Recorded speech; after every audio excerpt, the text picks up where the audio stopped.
Good afternoon once again, and welcome to the Columbus Metropolitan Club on this Wednesday at noon in March. First Wednesday in March, good to have you with us. Happy Ash Wednesday as well. I want to welcome you once again to the Columbus Metropolitan Club. For those who don't know, CMC connects people and ideas through community conversations at forums just like the one you're here today, and this one every Wednesday, almost really nearly every week. I am Matt Barnes. I am the morning co-anchor of NBC4 today, proud to serve as a member of the CMC Board of Trustees, and even happier to be here with you. You also might not know this, but Mary Lazarus, one of the original 13 women founders of CMC, who is still giving to CMC each and every day, helped sponsor today's forum. Mary, can you just give a quick wave so we can all thank you?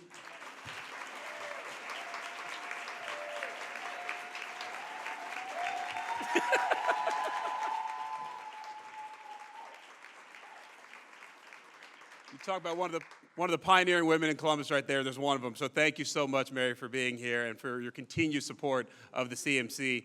Again, the Mary Lazarus Legacy and Civic Engagement Fund is one of today's sponsors, as well as J.P. Morgan Chase. We want to thank them, as well as also today's forum partner, the Women's Fund of Central Ohio. Also, our presenting sponsor of the live stream, the Center for Human Kindness at the Columbus Foundation, and our live stream partner in the Columbus Dispatch. And of course, we're grateful to the View of Columbus for hosting us once again. We had to get the bigger venue for a forum like this, which we love. Every CMC forum does take a village. So if you don't mind, one big round of applause for all of our sponsors for today's forum.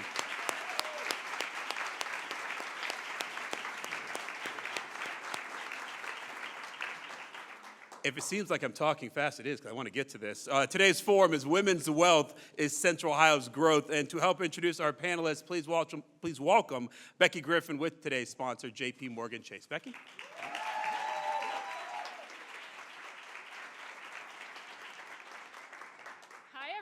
Good afternoon. So excited to be here with you. Like Matt just said, I'm Becky Griffin, and I'm with J.P. Morgan Chase. I'm super excited to be able to be here and let you know some great things on the panel today. I am the new location leader for J.P. Morgan Chase here in the Columbus market, and as many of you know, my colleague Corrine Berger, I feel like everyone I've met in Columbus knows Corrine.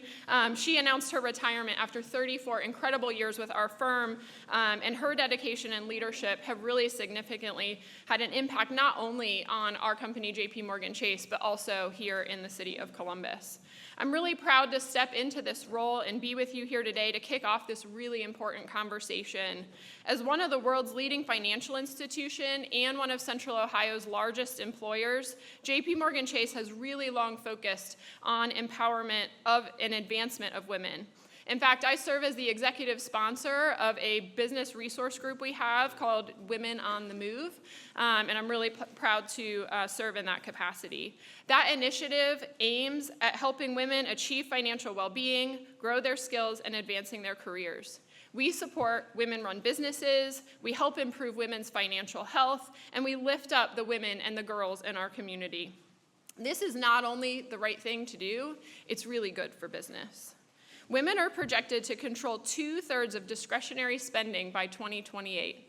I don't know about you all, but I'm making my dent in that one. And while we contribute significantly to the economy, far too many women face additional barriers when trying to build economic security for themselves and for their families.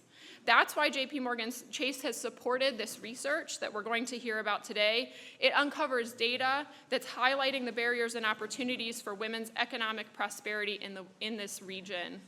Our hope is that this will provide our community with a strong foundation to design and implement sustainable and effective solutions. We know that when women prosper, we all prosper. When women prosper, our communities prosper. And when women prosper, our economy prospers. So with that in mind, please join me in welcoming our panelists. Alex Dorman, a research fellow at the Center for Community Solutions. Alex.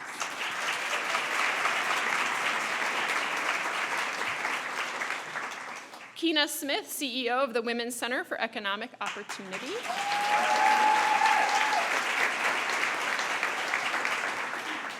Shannon Isom, President and CEO of the Community Shelter Board.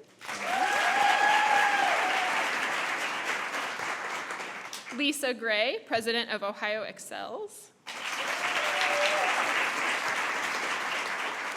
And lastly, my colleague and our moderator, Courtney Filato, Vice President, Program Officer of Global Philanthropy at JP Morgan Chase. Thank you, Courtney.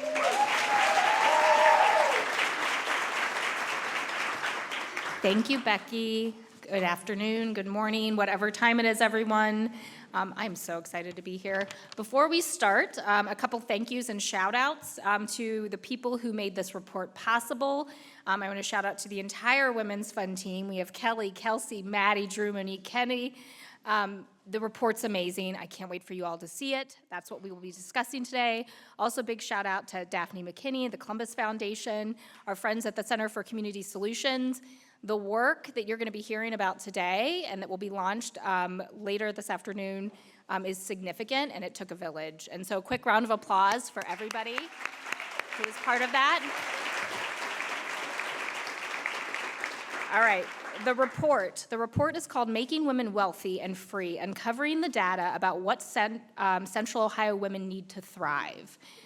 To kick off this panel, I'm going to start with the first paragraph from the executive summary because it's so amazing, so I can't wait for you all to read it. Moving beyond survival and stability and toward a life of financial abundance is not just about money or income.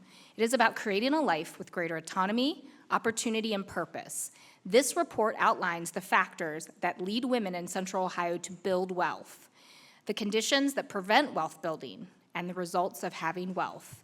The research does not prescribe exact pathways of how to make women feel like they are thriving or how to be financially abundant. It highlights how key outcomes are deeply interconnected. Belief and ability to build wealth differs by levels of thriving, which is correlated with psychological relationships to financial scarcity, which is correlated to invisible emotional load.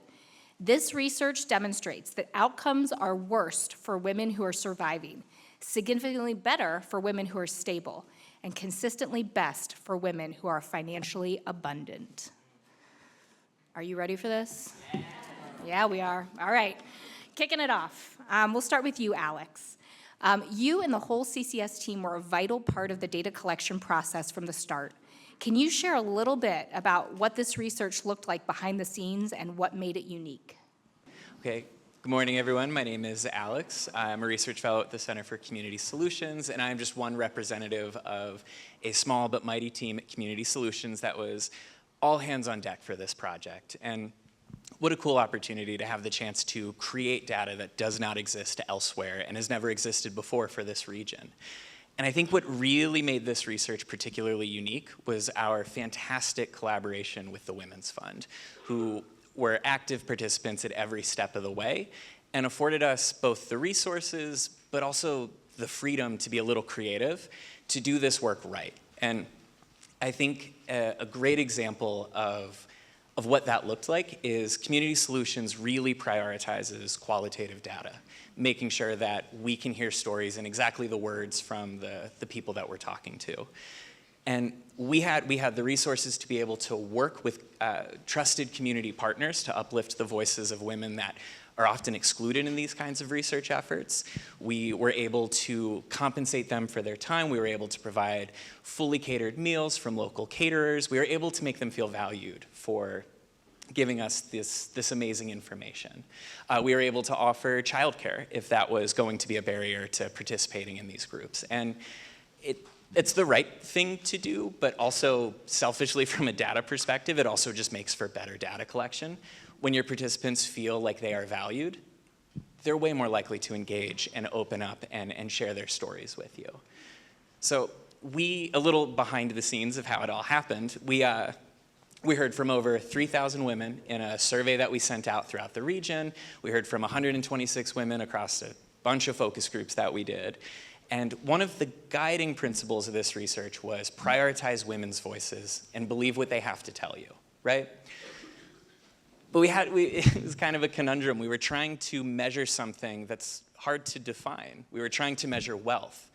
But wealth means a ton of different things to a ton of different people. And we wanted to make sure that we weren't prescribing our ideas of what wealth is until we had first heard from the women that we wanted to hear from.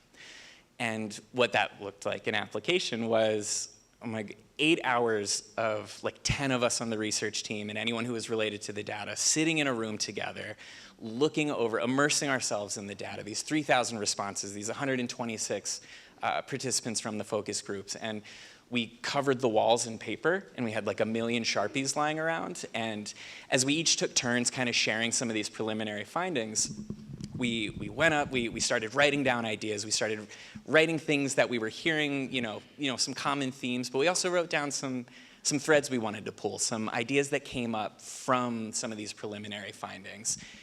And then when we had a wall of text, we then took all that information and condensed it down into themes, right? And those themes specifically were about how do women in this region define wealth? And we took those themes and directly used them to structure our report in this final product so that we weren't imposing our definition of wealth on this process. And some of those themes included things like belonging and community, mentorship, health, security, right? And of course, finances. Financial security, of course, is a part of this as well. I'm sure there's others, but you'll have to read the report for all of those. Alex, can you give us one or two findings that surprised you? Yes, and thank you so much. I will talk for hours. No, Thank that's you what I'm here for. stopping. I'm here for it, Alex. Keep going. Yeah, one or two findings. Yes, and we asked like over 600 questions. Isolating one thing that was interesting is hard to do, but something that I thought was particularly surprising, or maybe not surprising, but really challenges pervasive narratives. We hear so often that one of the pathways to building wealth is through employment, right? So we were able to look at this sample of women, and a lot of the analysis we did was grouping women into women who felt like they were financially abundant and women who didn't. And that wasn't based on income. Instead, it was based on a perception of, I have enough right now to feel secure, or I could use extra right now. So it was more perception-based. And when you look at these two different groups of women, I wanted to know, what are their experiences with employment? And right off the bat, they're working at almost exactly the same rate. There is no difference in amount of effort or there was no difference. If anything, the women who were less financially abundant were way more likely to be working multiple jobs. So we weren't measuring effort, but if we were, there's an argument to be made there that the women who were less financially secure were in fact working even harder than the women who were more financially secure. But where there were pervasive and stark differences was in the quality of the jobs that the less financially secure women had access to that we're currently working in. And I would just, feeling replaceable, feeling disrespected at work, having an inflexible work schedule, not feeling like you were earning enough, not having adequate health care, those were all much worse for the women who were less financially stable. And I think that's an important finding because maybe it's not necessarily surprising, but it certainly challenges common narratives out there about wealth being a matter of effort. Yeah, that's great. Keena, let's go to you. The Women's Center for Economic Opportunity hosted one of the focus groups for this research project. What are some of the themes that emerge from the women in our community authentically sharing their lived experiences in Central Ohio? Thank you, Courtney. Appreciate the question. First, I'd like to thank the Columbus Metropolitan Club for having me and thanking the Women's Fund for doing this work. Thank you to Chase for supporting it. I definitely have to say hello to all of my board members. Thank you for being here. And if I may, this AKA would like to give a shout out to the fabulous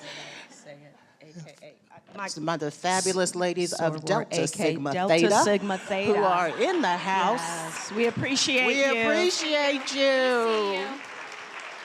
We see you. Absolutely. We love that. So, to themes. To themes. So first, let me talk a little bit about the demographic that was in the room so you give you a little context.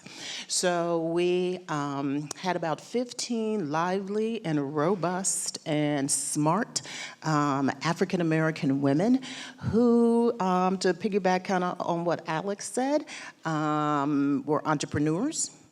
They were wage earners, employers, careerists, as we like to call them, and some of them were both.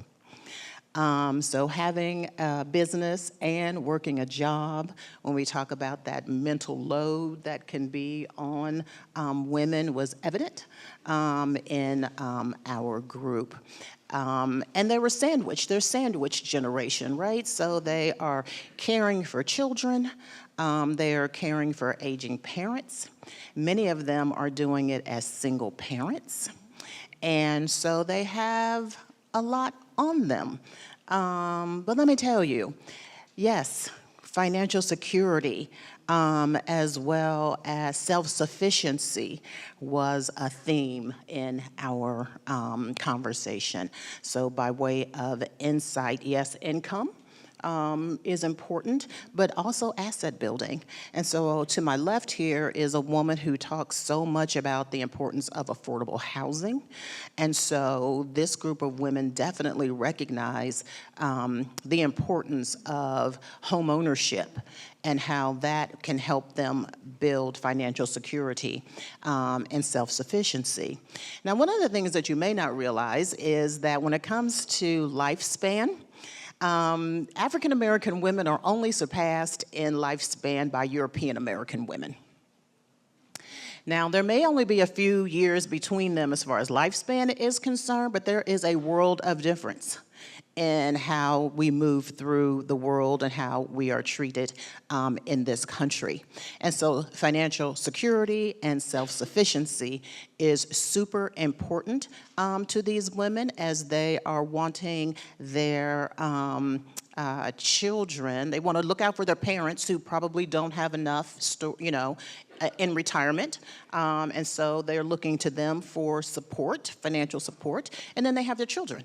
And then they have college. And then they have their financial debt as well, right? So they're sandwiched between, I know the simple definition is between children and aging parents, but these ladies are like a daggone sub sandwich or something, right?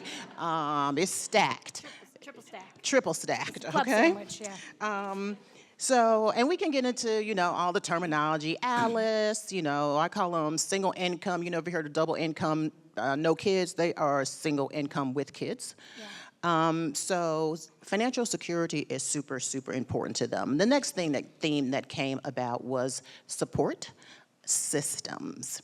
Not only what you might think of as the normal support systems as far as your friends and your family, a good bank. And by the way, I will say that from other research we've done, credit unions need to stand up and take a hand. They get a lot more credit than commercial banks do, but we'll talk about that some other day. Sorry, Court. Courtney, that's why I don't get invited to these things that often, You got to stay on script, Keena. You're about to get cut off. I'm going to shut your mic down. Okay, let me regroup. Get back. Get back on track, right? But it includes tools and resources, right? And they want equitable access to the tools and resources that others get. They want financial education, not financial literacy. Financial literacy is something that rubs them the wrong way.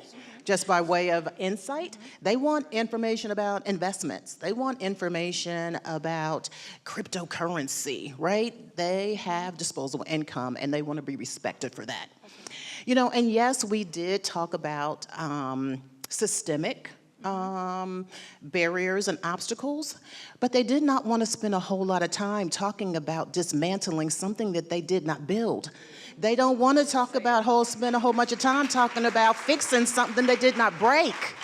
They want to talk about they have hope, they are resilient, they have faith, they believe in themselves, and all they're saying is give us the tools that everybody else has, and we will rock this thing, okay? Which I would say there are many of them that are already doing that. So financial security, self-sufficiency, support systems, yes, they care about the barriers, but they're leaving that to saying, we are resting now, and so fix your stuff, y'all. Thank you, Keena. So you mentioned housing. Let's go to Shannon. So Shannon, in Franklin County, 1 in 5 homeowners live in unaffordable housing or housing that costs more than 30% of their monthly income. The ever-increasing cost of owning a home is a barrier to financial stability and to building wealth for women in our region. What can we do in Central Ohio specifically to make sure more women and their families can buy a home, which is a major source of wealth building in the U.S.? I'm not going to go through the whole litany of thank you, so can I just ditto what you said? Thank you for everyone. Yes. Thank you for the invite. I was worried I wasn't going to be invited back because I acted up the first time. She did. So I was there. thank She did. you, whoever invited me back. It's good trouble. I did warn everyone I'm going to act up this time, too, so I'm probably not going to be invited back for another 18 months. But let me first start off by saying a couple of things. You know, I must acknowledge that we are at Ash Wednesday, so just acknowledging those people of faith that are in the room that are moving through a time of sacrifice and reflection, and doing that with you, and I want to honor that. The second is that we are also in women's, is it Women's Health Month? It's Women's Empowerment Month. We're in Women's Month, okay? We're in the Women's Month.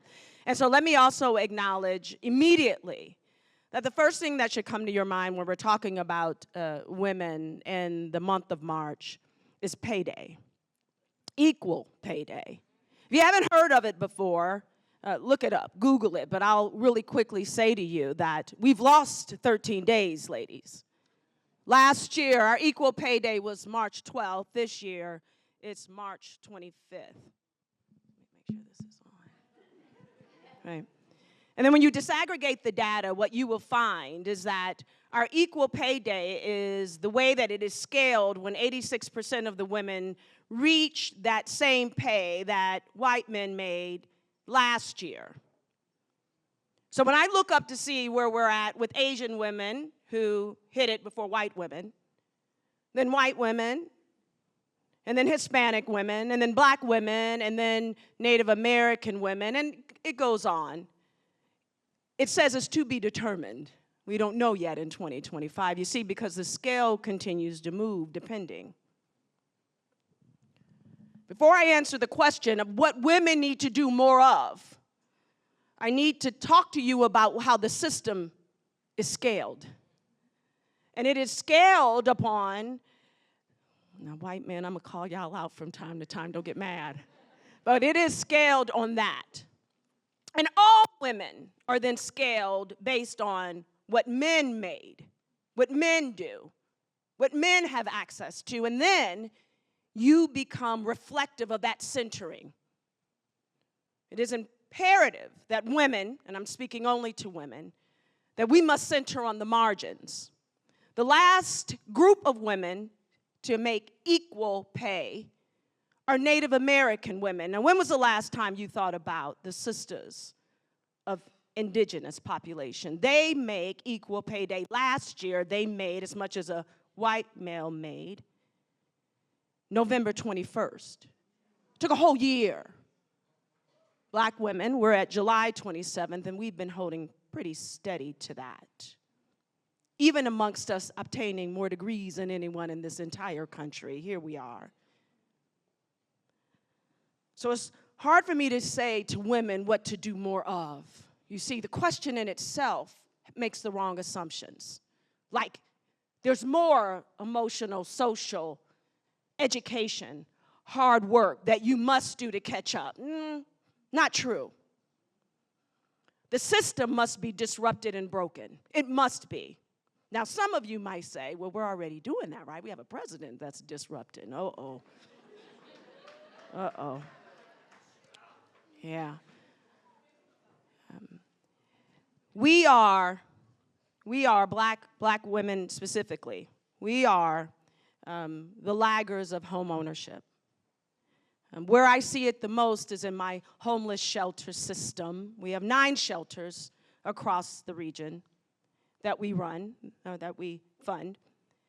And in that, what you will find are some very, very stark numbers. The first is that when you look at who is head of household in our family shelters, what you'll find is that black women are 92% of head of households in our shelters. And so this isn't probably anything that is new to us. The number one way to move into poverty is to be a single mother. Number one way to move into poverty is to be a single mother.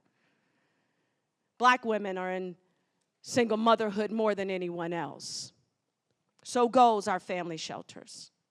The average children that follow moms, about 3.3 children, so goes generational poverty. Then when I break it out and look at how many in our women's shelters, so goes black women, more than any other. Single men, black men. Here's the kicker. The shelter system is an adult shelter system, and people ask me many times, where do the kids go and what is your responsibility to kids? Kids follow parents. But if you are a youth child that's on their own, you're in the foster care system until you're not. And when you're not, you're about 18. And so we've carved out this 18 to 24-year-old to say, okay, well, where's youth homelessness? Well, we fund that. And when you look at youth homelessness, what you'll find is that most of the young adults that are in homeless shelters are women, are girls. You disaggregate that based on race. It's upwards of 80% are black girls. And you'll say, okay, well, where are all the boys? Where are they at? Yeah, they're in jail. Or they're surfing. Or they're under bridges. But women, we are in the shelter system because it's dangerous out there. Okay, so then we start talking about other things of why housing is important. Housing is important also for safety because there's violence that's perpetuated in gender-based violence. And in fact, when you look at gender-based violence, and especially when you don't have housing, women, we die. Black women, we die in gender violence. This is stark. But I must talk to you that this isn't about how do we build wealth? This is about safety, belonging, security, family. No offense to the research, but black women, you already knew this. It's been passed down. You have to. You must be safe. We already knew. What can we do here? Well, the first thing I always say that we should do is stop doing programming and let's do some policy and legislation. Can we do that? Can we make sure that we have an increased home ownership here within the region? We are lagging behind. Black women specifically are lagging behind. The overall country of home ownership, when it comes to women, is pretty steadily gone up. And for black folk and black women too. Black women, we do better than black men. But here, when I disaggregate the data, here, 40% across the country home ownership. Here, black women, we're at a 32%. We're at the numbers of the 1950s. It's decreasing. We have an issue here. My last thing that I will state is that, because I think my 2 minutes is up, Courtney. But keep one last point for Shannon. I'm gonna say one last thing, is that Courtney started off by saying, when women do well, the country does well. And I will tell you, I'm talking to women only. Women, when black women do better, all women do better.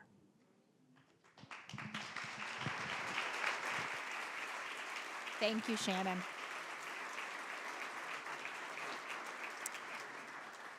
Thank you, Shannon. All right, Lisa. Let me just guess. Yes. Whose idea was it for me to go after Shannon? Yeah. You know, it's funny. I actually thought that. I was like, Lisa's going to be so mad at me later. I kind of want to run out the door. Actually, she was listed first before Shannon on my little notes, but I'll deal with that later. So, Lisa, to pivot, but not really. So, Lisa, we know that when women are able to thrive financially, our region's economy benefits. One issue that came up as a barrier to wealth is the high cost of childcare. In Franklin County, the estimated cost of infant-centered based child care was $14,996 per year, nearly 42% of the median income for single mothers in Franklin County. What can we do to help ease these costs for women, especially low-income single mothers who often cannot afford to pay child care costs and cover other household expenses? Thank you for the question. I also want to note for the Chase people here, I am wearing Chase blue for you. And while I don't have any sorority sisters here, I would like to call out one of my board members, Fabian Padamata. So, So that's a great question, and I was pleased because when Shannon mentioned policies and legislation, I was like, okay, I do have a spot here. So the work that Ohio Excels does is really around education. It's about building that pipeline from early child to K-12 to higher ed to make sure that more Ohioans, girls and boys, are ready to succeed in the world.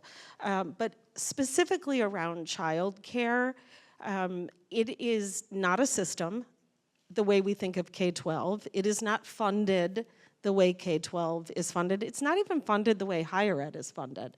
And so really to tackle some of these issues, we have to be focusing on the policy.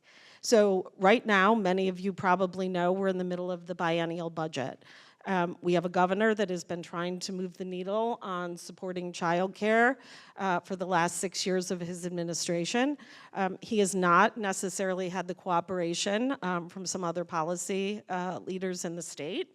And so we need stronger state policies. And what does that look like? That looks like tax credits for families. That looks like moving, so for a family to qualify for publicly funded childcare, right now you have to be at 145% of the federal poverty level.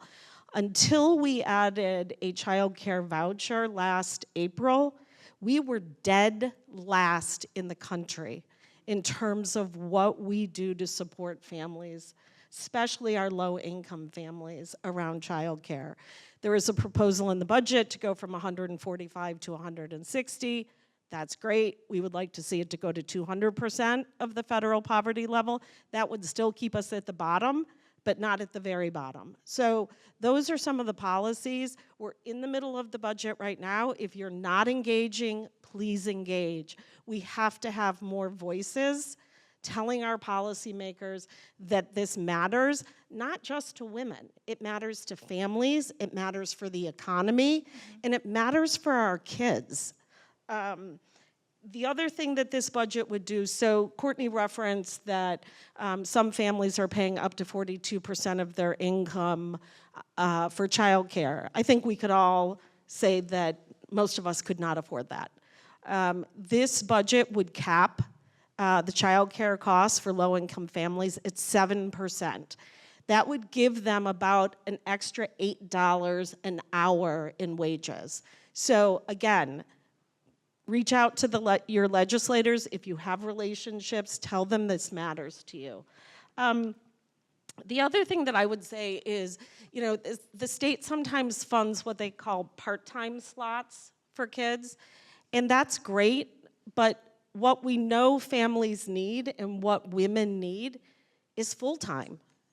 You know, a part-time slot is great for a stay-at-home mom or a stay-at-home father that is bringing their child to preschool, but that's really not what we need in the state. We need full-time funded slots, and there is a move in this budget to do more of that. Again, reach out. So that's what I would say to start with. That's awesome. Thank you, Lisa. Before we get to our last question, it's CMC's longstanding tradition to take audience questions from both our in-person audience and live stream. So if you have a question in person, please, Chase, the entire Chase table should clear out. The microphone's over there. Please make your way to the microphone, or if you're joining by YouTube, please type your questions into the chat, and Doug is going to be curating them. So with that, while everyone is running towards the microphone, anybody run to the microphone? We need some questions. We're going to ask one more question in the audience, and I love all the speeches that have been said today. We are going to keep this last question to no more than 2 sentences. Did you hear that, Shannon? All right. So, knowing what this work is about, this research and this report, I want to ask you each, how do you see yourself in this work? And what personal barriers or accelerators have you encountered when trying to build wealth for yourself and your family? I'll actually give you 3 sentences. Can I go before Shannon? Yeah, actually, you know what? Shannon's going to pick up the rear on this one. Lisa, you can start. Am I starting? Yes, you're starting.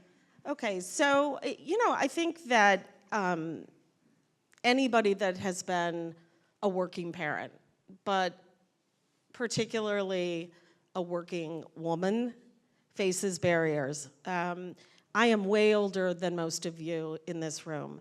I did not have, except for the woman shaking her head. Thank you. You know, when I had my kids, I did not have a paid maternity leave. I did get to keep my job. However, my boss at the time was insistent that I would not give birth early because it was my first child. So the day that I came home from the hospital, we scheduled a conference call so that I could talk about what needed to be done at work. My husband had no paternity leave. We don't have family in Columbus. I mean, we were sent home from the hospital with this baby. We had no idea what we were doing. My husband was like, hey, good luck. I'm going back to work. I was like, baby sleep. I've got to get on a conference call. And so, you know, I think that has been probably the biggest barrier. But the one thing that I would say is, as women and men who have experienced this, and people who know me, I very often give my husband props, and I'm going to ask you to like cut this in case he watches. But I think he treats his employees, and I hope I do better, giving them more flexible time, understanding the challenges, knowing that, you know, if your kid has a sporting event at 5:30, leave early. You know, that helps build our children. But as women, I think we can't look at other women and say, well, I didn't get that. What we should say is, I didn't get that, and I'm going to make damn sure you're getting it. That's right. I love that. Thank you, Lisa. Love that. All right, Keena, you're up next. And Lisa didn't abide by the 3-sentence rule. But, I mean, Shannon, that's why you're at the end. So sit there. All right, Keena. I'm just going to piggyback on what Lisa said, absolutely. And, you know, I see myself as being all the things. As an African-American woman, as someone who is an advocate for all women of color, for equity, for economic justice, economic inclusion, it is not an easy road, and most people don't want to hear it. I mean, that's just the bottom line. But as I like to say, George Floyd is still dead. He is still dead. And everything that we felt on the next day and the day after and the day after, he did not rise up on election day to say everything is okay. Everything that we felt and went through on that day, we still feel, and all of the things that we tried to write during that period of time still need to be righted, if I can use that word. And I know I'm over 3 sentences as well, but let me just leave you with one other word, and that's courage. We, as a community, must be courageous. We get awards for being smart. We're a wonderfully smart city. I would love to see us be a wonderfully courageous city as well. Love that. I love that. I love that. Alex, you're up next. Hold on, Shannon. I know you're ready. Alex? I promise. No, you just take your 3 sentences. Yeah.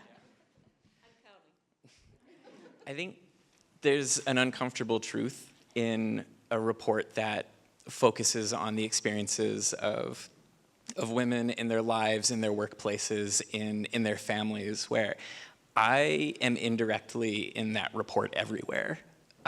So much of what women are experiencing and what we learned about in the data is a direct result of the ways in which this system benefits me. My qualifications are never questioned in the workplace. I've never been denied employment opportunities because of my gender, right? You'd have to be pretty uncritical in your reading of this report as a man to not see how your presence in this system does not impact the women in this report. Thank you, Alex. All right, Shannon. That's perfect, me coming from Alex, because I was going to say that everything about this report, as I see the work in which marginalized women have built. One of the things that as I was listening to our president's speech yesterday and then the rebuttal, was that the statement was, it is easy for us not to do anything. We must move because it's easy for us to be exhausted.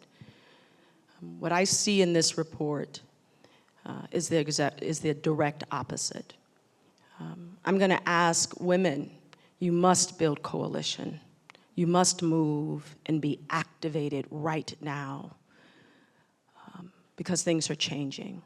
For Black women specifically who are exhausted, it's not easy to be exhausted. It's not easy to rest. In the resting, there's movement. So I'm going to ask, as people are building coalitions, women, Black women specifically, who said they're going to rest, rest. Because even in the resting, what happens is that you synthesize information. You strategize. You know where your strengths are. You can call people in. And in that dual coalition, that it is imperative that we demand differently from the system. Okay, coalition and rest. All right. Doug, take it away. Courtney, thank you very much, and thank you to today's panelists. Great conversation.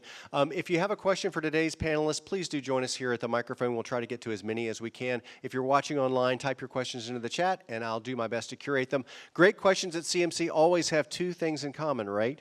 They take less than 30 seconds to ask, and what punctuation mark does a question end with? It ends with a question mark. That's right. Our repeat guest. Thank you all. I'll launch us off with this one.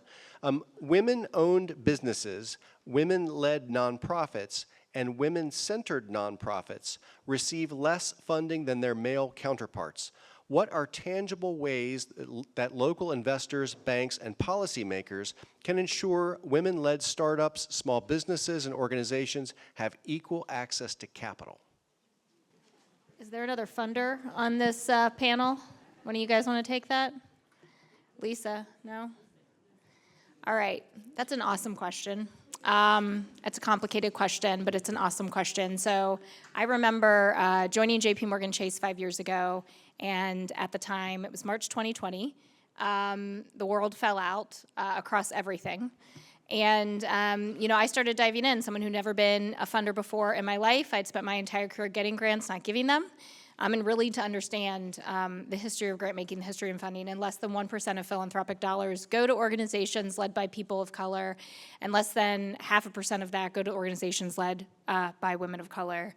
I think there has to be the recognition of an intentionality, right?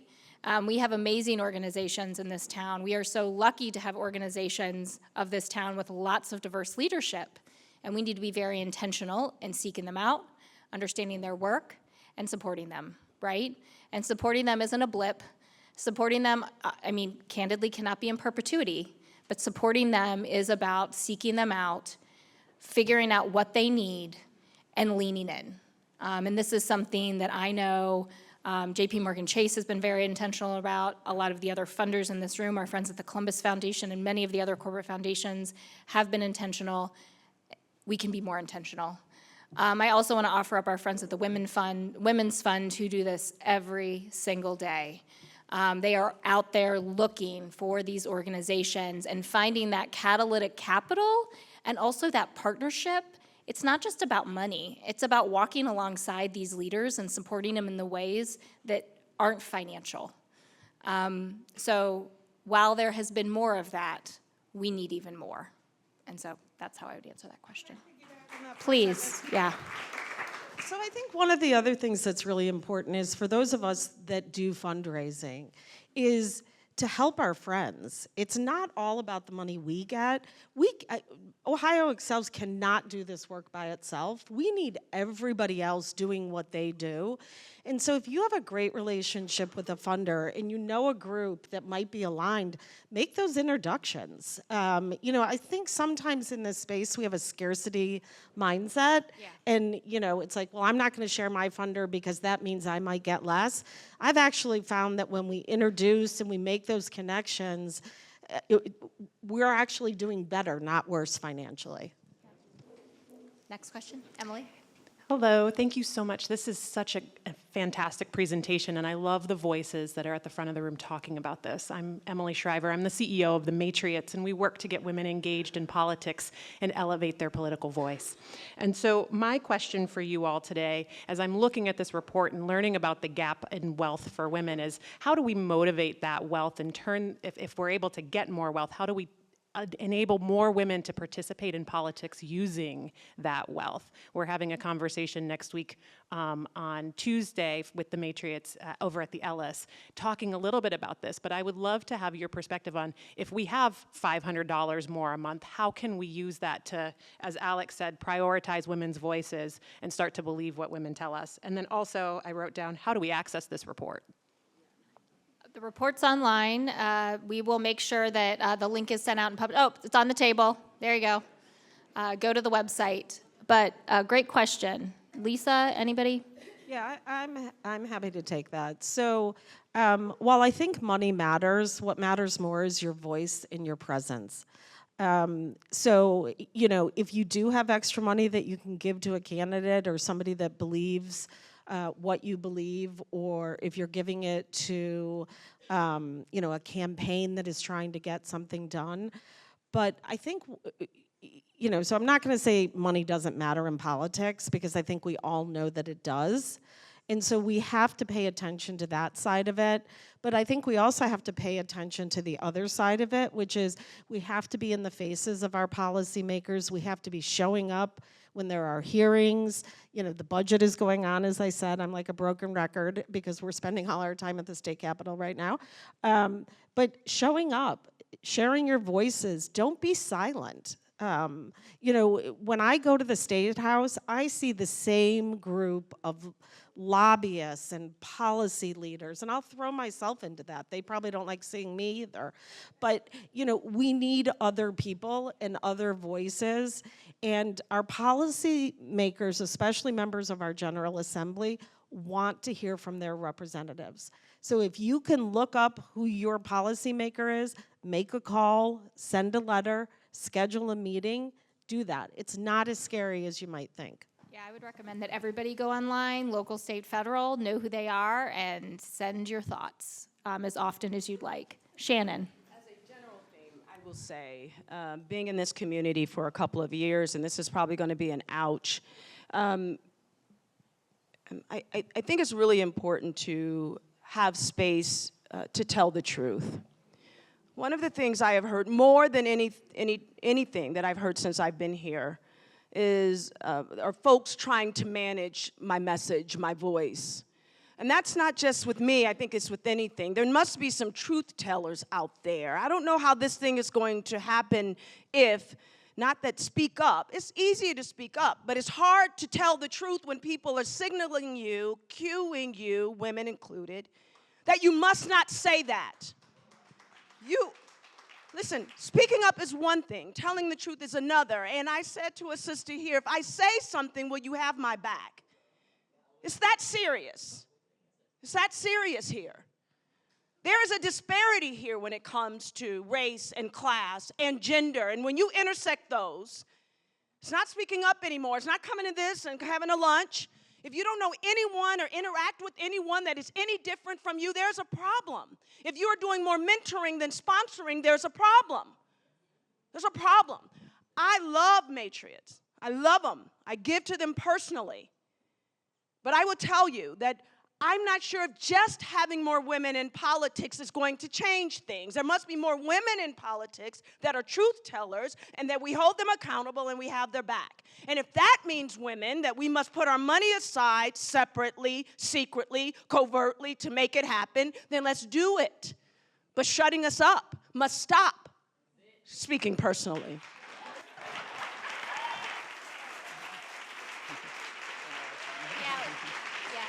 This is a good one. Keena, yes, please. Yeah, I'm gonna take this big risk, and I'm gonna add, if you're doing more convening than contracting with women-owned businesses, that's got to change. That's got to change. We need contracts. We need connections. We need capital. All of those things. And I got a couple people, I need everybody in here to be clapping for that, because that means that you don't have contracts with women-owned businesses. We see you, right? You want to convene and sit around the table and speak up.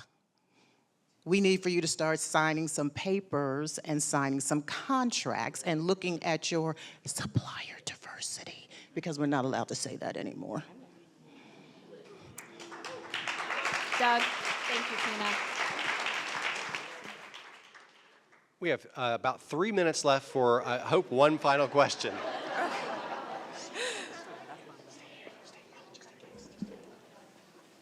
Hello. I feel a bit nervous because I'm the last question, but I'm glad I am, because I have quite an overarching question rather than anything in particular to any subset of what was discussed. I am just a young voice, a young face. I don't belong to any organizations. I'm 20 years old, and just have felt enamored to be able to take witness to all the things that were discussed today.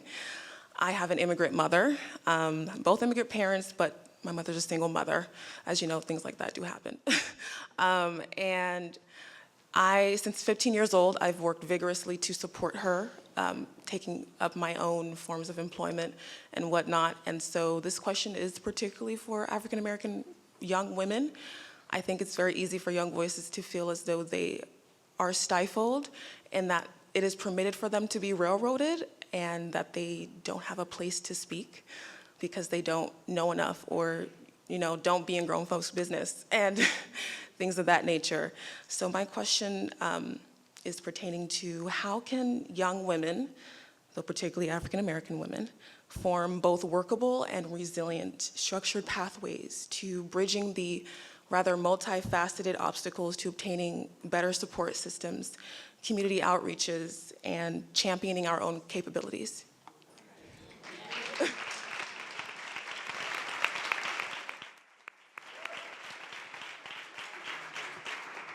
First of all, thank you for having the courage to come up to the mic and ask the question. We very much appreciate it. Please come back more often and become an active participant right here in this room, and bring your friends. I think that is part of the first thing that we can do, is to, as Shannon said, build coalitions and then show up, speak up, and it doesn't go together, but tell us what it is that you need and that you want, and hold us accountable for following through for you. So please call me, email me, and let's talk about it more, because we would love to help.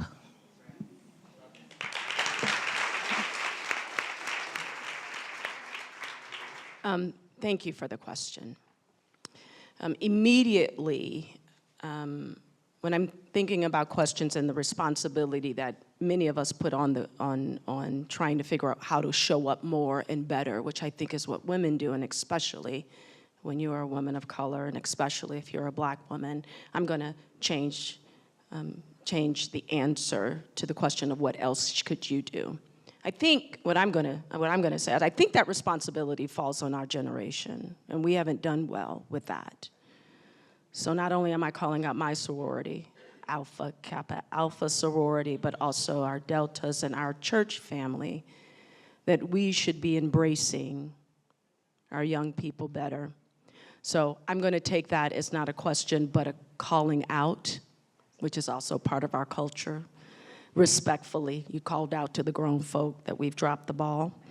And we'll confer, and let's do better. Thank you. Thank you, thank you, thank you to this panel. It was a lively conversation. I expected nothing less. We're gonna welcome back Matt to close us out. So thank you guys very much.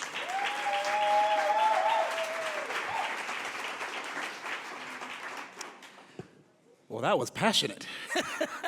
As I expected it to be. I mean, this is such an important topic in this city that I know is so passionate about helping women and helping women thrive, but also knowing the work we need to do. I'm so glad we had this panel to guide us through that conversation. And just because it's only an hour and we're done here doesn't mean we're done talking, right? So let's keep the conversation going, please, as we think about what we heard today. I want to thank once again our forum sponsors. We can't do this without you. The Mary Lazarus Legacy and Civic Engagement Fund and JP Morgan Chase. Big round of applause. Thank you so much.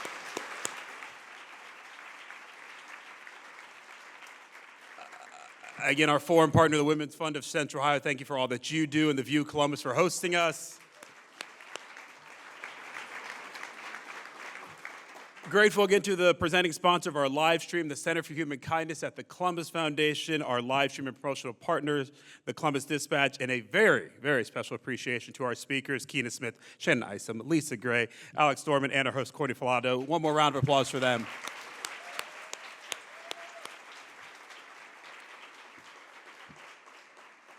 So I don't know about you, but I'm ready to run through a wall. I don't know what exactly yet, but I'll run through it for anything that I heard today. I feel like there's so much more we need to be doing. But again, if you need to get to that report, it is right there, the QR code. You can download the entire report right there, see the executive summary, all of that. So take this with you so that not just that you can download it, so other people can download it and read all the good work that's been done in that report and what needs to be done here in Central Ohio. And hey, make plans to be with us again next Wednesday and every Wednesday, but we're back at the Ellis in Italian Village next week. To talk about the state of the performing arts here in Central Ohio. Another fantastic panel of Columbus leaders. On behalf of the CMC, we thank you so much for being here. Have a wonderful, wonderful rest of your day.